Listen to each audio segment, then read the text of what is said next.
যদি শেয়ার বাজারে থাকেন তাহলে এই প্রশ্নটা কিন্তু একবার হলেও আপনার মাথায় এসছে।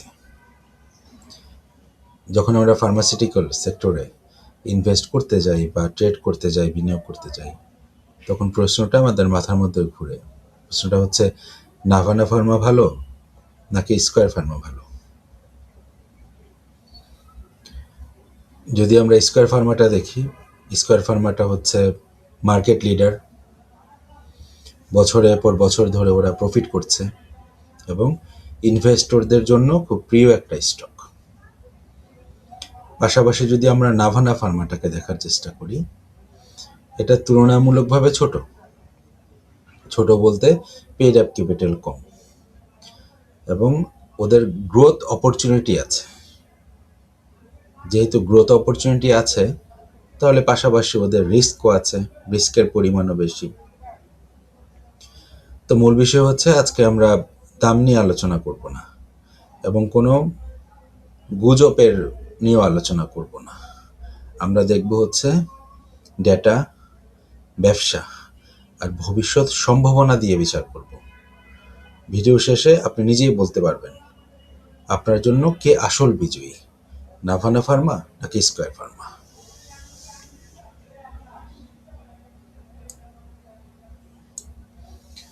প্রথমে জাস্ট অ্যাট এ গ্ল্যান্স আমরা কোম্পানি পরিচিতিটা হয়ে নেই। তো স্কয়ার ফার্মাসিউটিক্যালস হচ্ছে বাংলাদেশের ফার্মা সেক্টরের লিডার এবং তাদের শক্তিশালী একটা ব্র্যান্ড ভ্যালু আছে, যেটা দেশীয় ও আন্তর্জাতিক বাজারে সাকসেসফুলি ব্যবসাটা পরিচালনা করছে। তো সেক্ষেত্রে স্কয়ার ফার্মা মানে হচ্ছে স্টেবিলিটি, কনসিস্টেন্সি এবং ট্রাস্ট, বিশ্বাস। পাশাপাশি নাভানা ফার্মাসিউটিক্যালসের ক্ষেত্রে তুলনামূলকভাবে ছোট, যেটা আগে বললাম, বাট ওদের গ্রোথ অপরচুনিটি আছে। আর একটা বিষয় হচ্ছে, ওরা কিন্তু নতুন প্রোডাক্ট আনছে মার্কেটে এবং ওরা মার্কেটে ফোকাস করেছে। তো এক্সপ্যান্ড করার যথেষ্ট পসিবিলিটিস আছে। তার মানে নাভানা ফার্মা হচ্ছে পটেনশিয়াল আছে, গ্রোথ আছে। তো পাশাপাশি যেহেতু গ্রোথ আছে, রিস্কও আছে।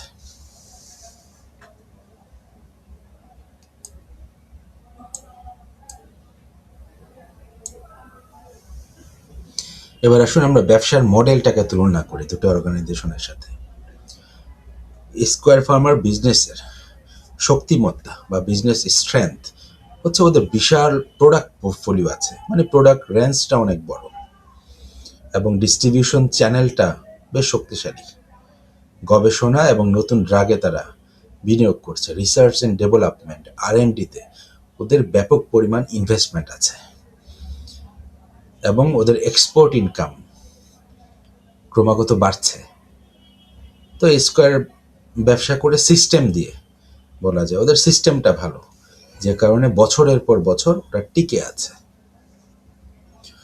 অন্যদিকে নাভানা ফার্মার বিজনেস মডেলটা হচ্ছে, ওরা হচ্ছে বিজনেসটাকে ফোকাস করে, নির্দিষ্ট সেগমেন্টে কাজ করে, পুরো মার্কেট নিয়ে না।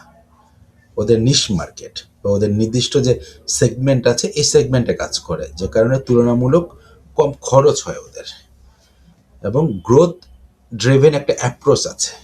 ওদের ব্যবসাটাকে ওরা এক্সপ্যান্ড করার চেষ্টা করছে, যেটা স্কয়ার ফার্মা অলরেডি করে ফেলেছে। তার মানে বলা যায় স্কয়ার ফার্মাটা অলরেডি ম্যাচিউরড একটা কোম্পানি, যেটা নাভানা ফার্মা গ্রোথ কোম্পানি।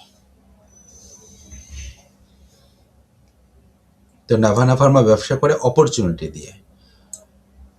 আমরা যদি আর্থিক পারফরমেন্সটা দেখি দুটো অর্গানাইজেশনের, যেটাকে রেভিনিউ অ্যান্ড প্রফিট স্টেবিলিটি দেখার চেষ্টা করি, স্কয়ার ফার্মা হচ্ছে বছর ভিত্তিক আয়টা স্থিতিশীল এবং প্রফিট মার্জিনটা খুব শক্ত, পাশাপাশি ডিভিডেন্ড ট্র্যাক রেকর্ডটা ভালো।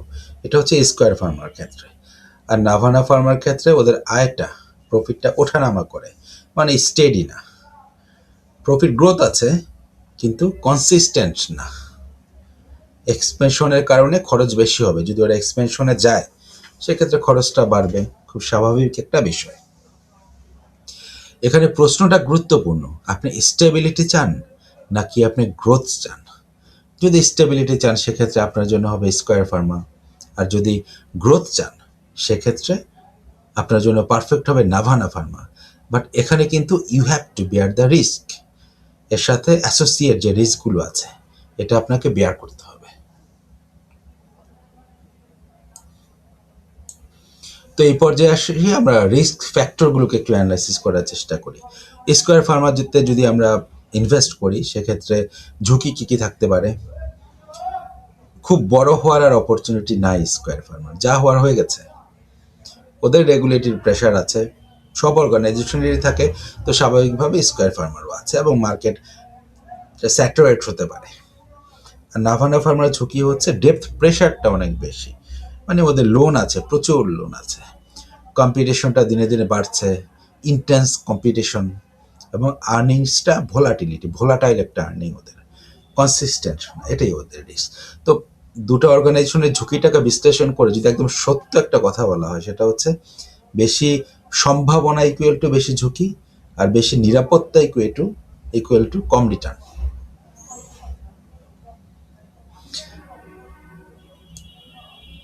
তার মানে যেটাতে সম্ভাবনা আছে এখানে আমাদের রিস্ক নিতে হবে, আবার যেখানে আমরা রিস্ক নিতে চাচ্ছি না, নিরাপত্তা চাচ্ছি টাকার, সেক্ষেত্রে রিটার্নটা কম হবে।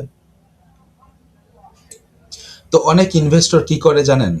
স্কোয়ারে ঢুকতে ভয় পায়, দাম তো অনেক বড়, অনেক বেড়ে গেছে, নাভানারাতে ঢুকে পড়ে। ছোট শেয়ার, একদিন হয়তো উঠবে বা একদিন হয়তো বাড়বে, তার ইন্ট্রিনসিক ভ্যালুতে যাবে, কিন্তু বাজার পুরস্কার দেয় না স্বপ্নকে, দেয় বাস্তব ব্যবসাকে পুরস্কার দেয়। আমরা যে ড্রিমটা দেখি মার্কেট নিয়ে, বাজার তো আমাদের ড্রিমটাকে পুরস্কার দেবে না, ও মার্কেটকে দেবে।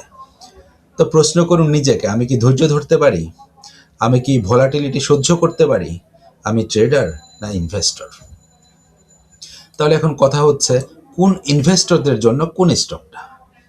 স্কয়ার ফার্মা উপযুক্ত যদি আপনি লং টার্ম ইনভেস্টর হন এবং নিয়মিত ডিভিডেন্ড মার্কেট থেকে পেতে চান এবং পাশাপাশি ক্যাপিটাল প্রোটেকশনটা করতে চান। আপনি ধরেন ক্যাপিটালটা প্রোটেক্ট করবেন, মার্কেট থেকে নিয়মিত একটা ডিভিডেন্ড পাবেন এবং লং টার্ম ইনভেস্টমেন্ট করবেন, সেক্ষেত্রে আপনার জন্য স্কয়ার ফার্মা পারফেক্ট, রিস্কও কম আছে। পাশাপাশি নাভানা ফার্মা পারফেক্ট হচ্ছে কাদের জন্য? যখন আপনি গ্রোথ সিকার, আপনি গ্রোথ স্টক খুঁজছেন যেটা ভবিষ্যতে বাড়বে, আমি রিস্ক নেব সমস্যা নাই, কিন্তু বাড়বে,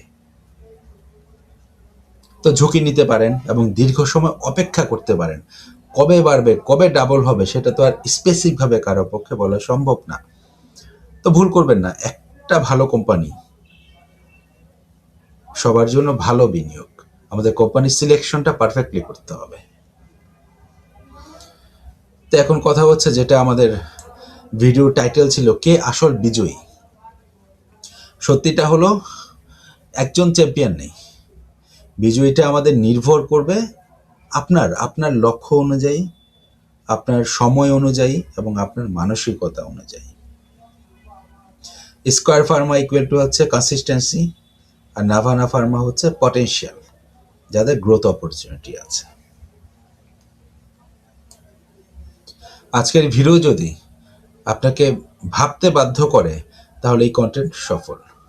বাজারে ঢোকার আগে কোম্পানি বুঝুন, নিজেকে বুঝুন।